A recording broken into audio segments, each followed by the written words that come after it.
വിശകലനം ചെയ്യാം. ഓക്കെ, അപ്പോ എന്താണ് ഭഗവത്ഗീത? എല്ലാവർക്കും അറിയാം. എന്താ ഭഗവത്ഗീത?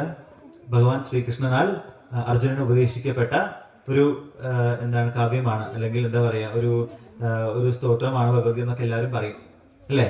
അപ്പോ ഭഗവത്ഗീത നമുക്ക് എല്ലാവർക്കും, നമ്മളിപ്പോ ഈ വാഷിംഗ് മെഷീൻ, ഫ്രിഡ്ജൊക്കെ മേടിക്കുന്ന സമയത്ത് ഒരു യൂസർ മാനുവൽ കിട്ടും, എല്ലാവർക്കും കിട്ടാറില്ലേ? അതുപോലെ നമ്മുടെ ജീവിതം നന്നായിട്ട് ജീവിച്ച് തീർക്കാൻ വേണ്ടിയിട്ട് ഉള്ള ഭഗവാൻ നമുക്ക് തന്നിരിക്കുന്ന ഒരു യൂസർ മാനുവൽ ആണ് എന്ത്? ഭഗവത്ഗീത എന്ന് പറയുന്നത്. അതായത് എങ്ങനെ ധാർമ്മികമായിട്ട് ജീവിക്കണം, നല്ല ആചാരത്തോടും നല്ല വിചാരത്തോടും കൂടി എങ്ങനെ ജീവിക്കണം, ആ ജീവിതം എങ്ങനെയാണ് ഈശ്വരനെ അർപ്പിക്കേണ്ടത് എന്ന് ഭഗവാൻ നമുക്ക് പഠിപ്പിച്ചു തരുന്ന, ഭഗവാൻ നമുക്ക് എഴുതി തന്നു വിട്ടിരിക്കുന്ന ഒരു യൂസർ മാനുവലാണ് എന്ത്? ശ്രീമദ് ഭഗവത്ഗീത എന്ന് പറയുന്നത്. അപ്പൊ ഭഗവത്ഗീതയുടെ ഉദ്ദേശം എന്താണ്? നമ്മളെല്ലാവരെയും മാനസികമായിട്ടും കായികമായിട്ടും വാചികമായിട്ടും നന്മയുണ്ടാക്കുക, അതിലൂടെ ഈശ്വര സാക്ഷാത്കാരം നേടുക എന്നുള്ളതിനുള്ള മാർഗദർശനമാണ് എന്ത്? ശ്രീമദ്